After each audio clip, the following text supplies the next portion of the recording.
I want to follow my heart and head with Lana. Okay, this is what I'm going to do.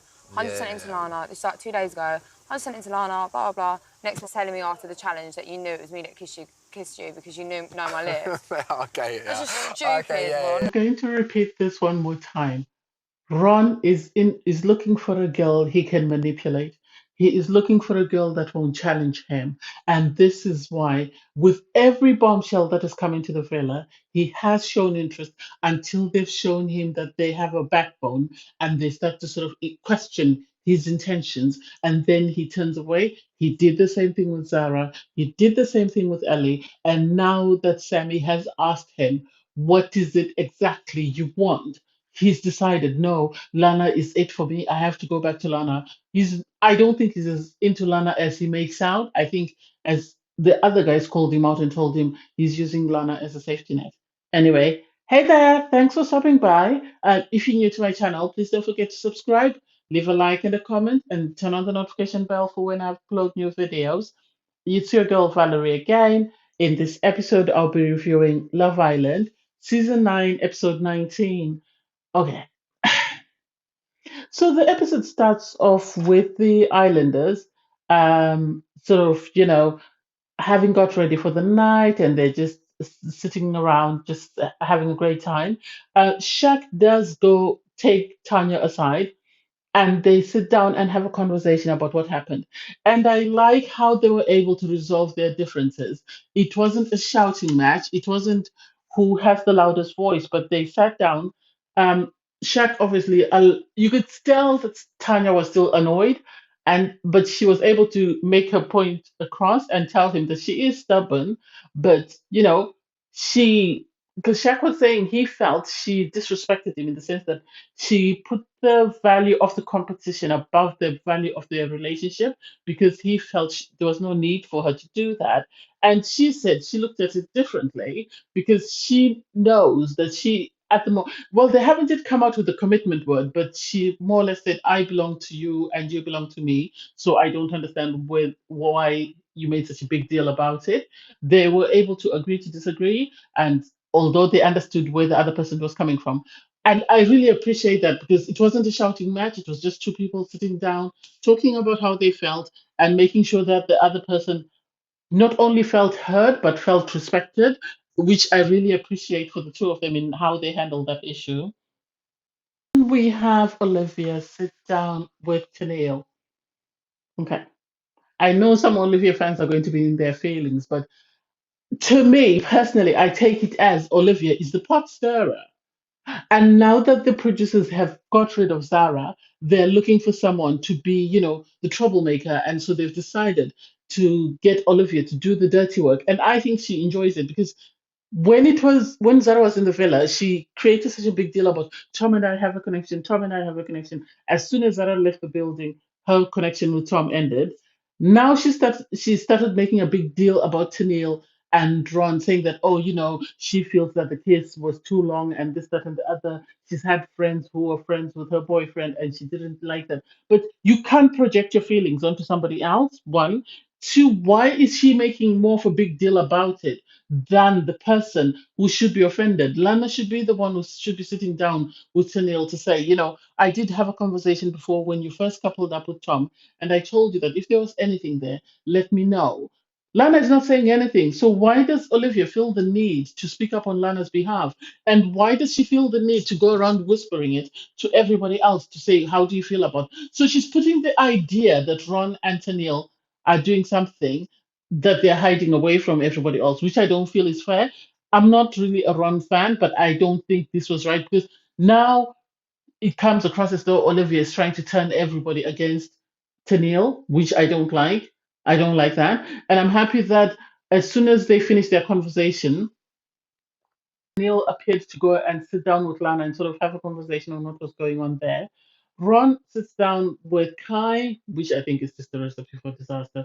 He knows that the person who's most likely going to give him the most unbiased opinion is, well, as much as he can, is Shaquille. So I don't know why he sat down with Kai to have a conversation about Sammy.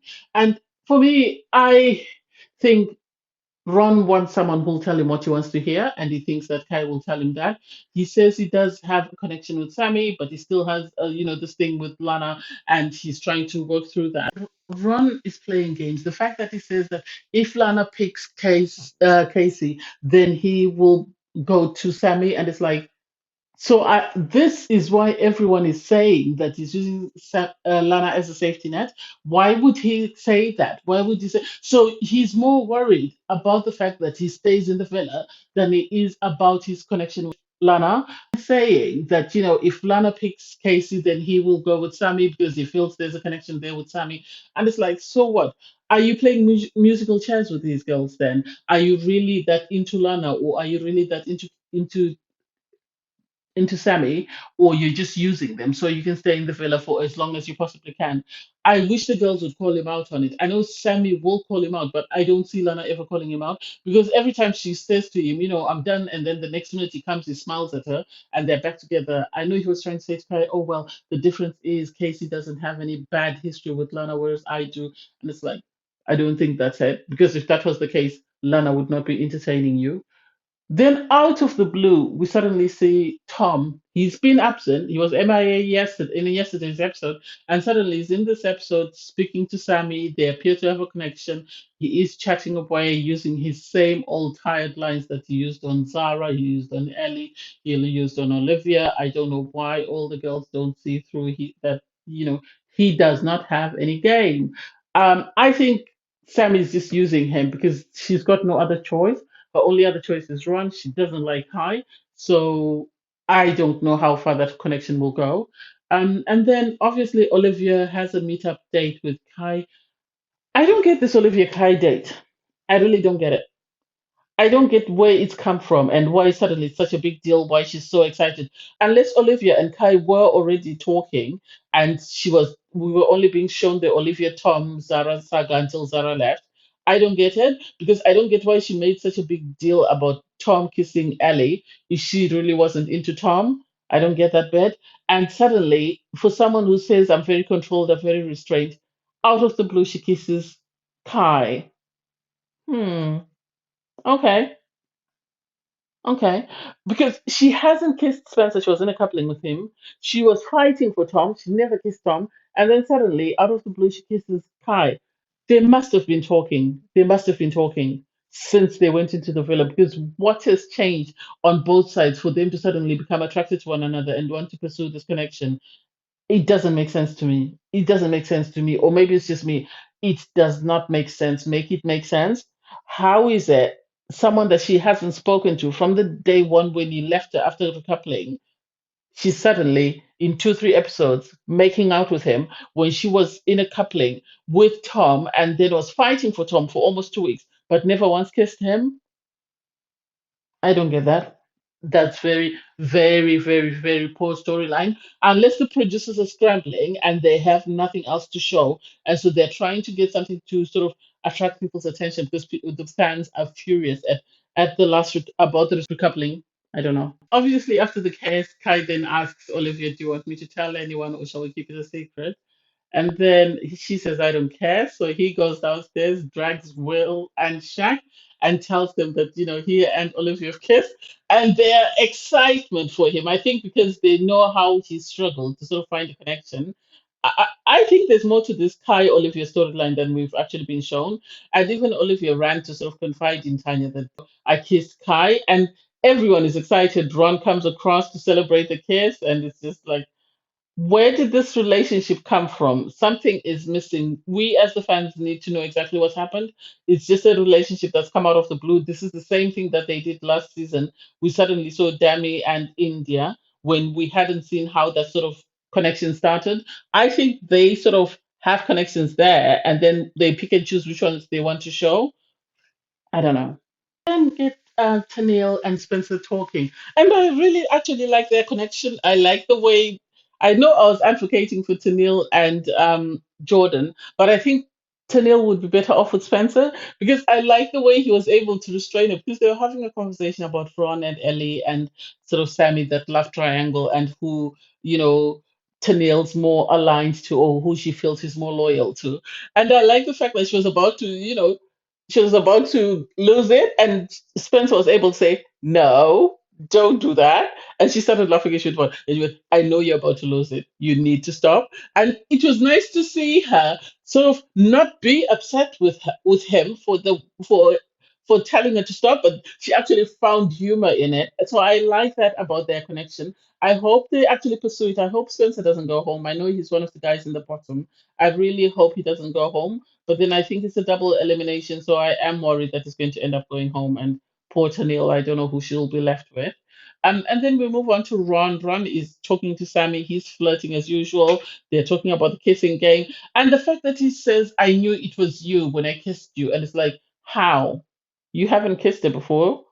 How would you know that it's her? And you went, "Oh, well, I knew it was you. And I also knew it was Tennille when Tennille kissed me." And it's like, Ron is playing games. He really is playing games. I wish she could have gone home. Her confessional, Sammy was upset because she felt, there was potential for her and Ron to sort of have something. And she was upset that Ron, because Lana had given him an ultimatum, was refusing to explore that because he was afraid of Lana. And I was like, I don't think that's the reason why. I don't think that's the reason why.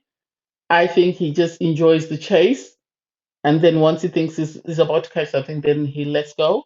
I don't think it's because of Lana that he's deciding not to pursue anything with you. Because if that was the case, he would not be chasing after every single bombshell that walks into the trailer. We then have Jordan chatting with Ellie. I really like them actually. They have a sort of a playful energy about them. Obviously, they're talking about the kissing game and who Jordan is attracted to. And he said it was Ellie, Olivia, and Sammy, and this for me is the other two no. I think maybe Ellie. He should have pursued Ellie and Tennille. Maybe I know I've just said Tennille and Spencer, but I think that's who he should have pursued. I don't think Sammy's even considering him at all. And the fact that Olivia's kissed Kai, I think she's now out of his reach. I think he needs to either graft Ellie or he needs to, go for Tennille. That's just my 2 cents. Getting ready for bed, Tanya lets the girls know that she and Shaq have managed to iron out their differences, and Olivia is excited about her kiss.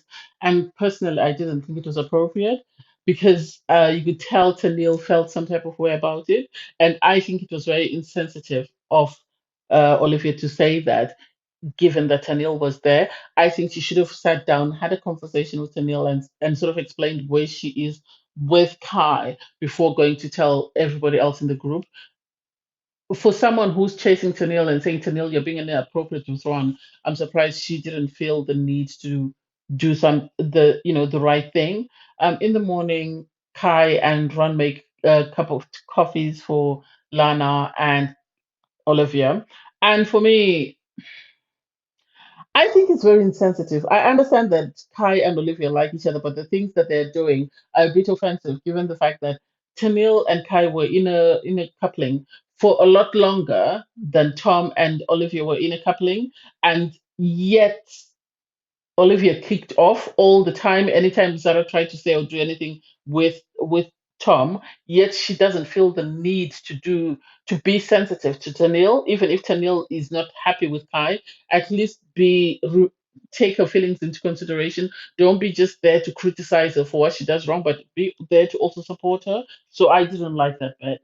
Morning debrief.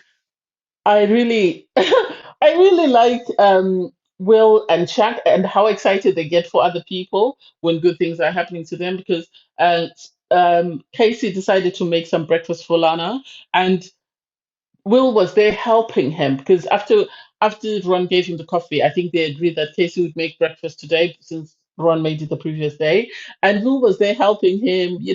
Shaq actually went into great detail to say he was happy that Lana was getting the attention that she needed.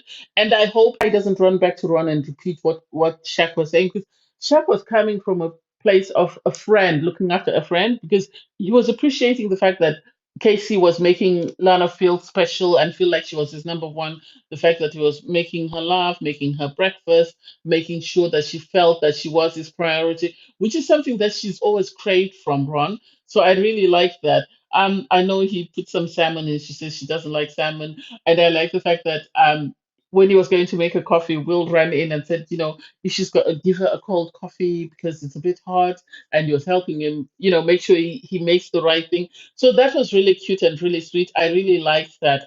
I felt it was genuine. It was coming from a place of caring, not a place of competition, like what Ron did the other day. And the fact that Ron turned around and said, "Well, I saw him put salmon, and I know you don't like salmon," and I just said, "Well, let him do that." And it's like, why would you do that? There's no need to be childish or petty. I think Ron is still too childish. I don't think he's ready for any relationship with anyone.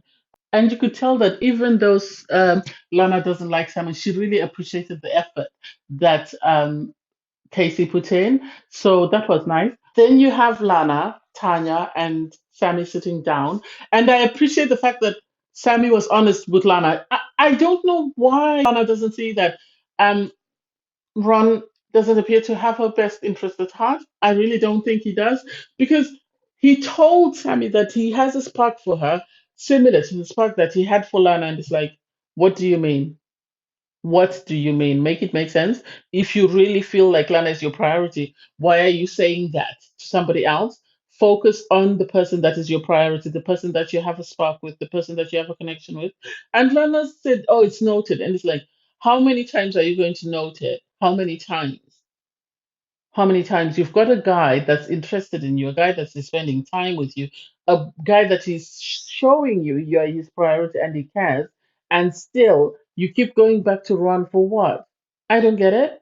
I don't get it. I know Casey might not be as dramatic as Ron, but I think she'd be better off sticking to a guy like Casey and forming a stronger bond than that. And once they've had their evening drinks. Lana and Casey go up on the terrace, and you can see Ron walking around. I don't know. He kept looking. I don't know whether he was trying to listen to what they were saying or whatever was going on there. I didn't like that bit. I didn't like that bit. And then he sort of goes up to Ellie, uh, Jordan, Tanya, and Shaq, and sort of starts to have a conversation with them. And it's like, I think he felt threatened. I think he felt threatened because he was asking the guys, "Why do you think, Casey has taken Lana to the terrace?" And it's like, maybe he wants to just talk to her away from prying eyes. What do you think? On his part, obviously, Casey asks Lana, "I want to know, are you as connected to me, or do you feel attracted to me in any way as I do, or should I stop wasting my time and move on? Because I don't want to waste my time with you. If you are still stuck on Ron, I would rather move on to other people. If you say, you don't see this going anywhere." And she was very vague in her response. She said she was still interested in getting to know him. And it's like, for me, you've been craving for Ron to show you that you're his number one. You've been craving for him to give you attention. You've been craving for him to care for you. You've got someone who's doing all that. What is the problem? What is the problem? What do you want? Make it make sense? Anyway, I digress. Bulls run to the fire pit to sort of have a conversation with him. And this is why I say Ron wants someone he can manipulate, because as soon as he realized that she was going to hold his feet to the fire, he then decided, "Well, I've decided to pursue Lana." And if you were going to pursue Lana, why did you not call Sammy and tell her? The time you were busy telling her about how you knew it was her kissing you, that's when you should have told her that, "I'm sorry, but I want to pursue Lana." I think he only said that because he's intimidated. As I said, he was intimidated by Lana, by Zara. He was intimidated by Ellie. Now he's intimidated by Sammy. And his fallback is always to say, "No, I've decided to pursue Lana." He wants to pursue Lana because he knows there's less competition there, and he would rather not sort of have to face someone who will challenge his actions or someone who won't put up with his nonsense. That's the impression that I got. I don't think it's anything else. And Sammy was right to say, you and I have a great connection. Why would you throw that away just because you've been given an ultimatum? And he couldn't answer that. And to me, it doesn't make sense. Obviously, he runs back to Lana, to his safety net, to let her know that, I've decided to end things with Sammy. And it's like, no, that's not how it played out. You only said you wanted to end things with Sammy because she sort of questioned you. And for me, I hope Lana opens her eyes, because he's wasting her time. He is wasting her time. And I hope she opens her eyes and stops, putting up with all the nonsense that because if he's playing her like that on national TV, you can only imagine what it's going to be like in the real world where there are so many girls. She's going to get her heart broken and regret not having, given other people an opportunity just because she wanted to pursue this connection that she's had for 2 weeks. In 2 weeks, he's given her less than what Ron has given her in 48 hours, so I don't get it. And then Maya Jama arrives to let the islanders know that, the public have been voting for their favorite top four guys. And so the islanders will have to vote out the other three guys. Jordan and Casey are safe since they've just come in. And the first person safe as well is Will, followed by Shag. Um, Tom, I don't know who voted for Tom, and Ron, which means that Kai, Spencer, and are in the bottom, and the islanders, the girls, will have to vote to see who goes home. I don't know. We'll see how that goes. We'll see how that goes. I think Ron or Tom should have gone home with Aaron. Anyway, I understand it's a double elimination or something, so we'll see what happens. Anyway, thanks for watching. Please don't forget to like, share, comment, and subscribe. Bye everyone.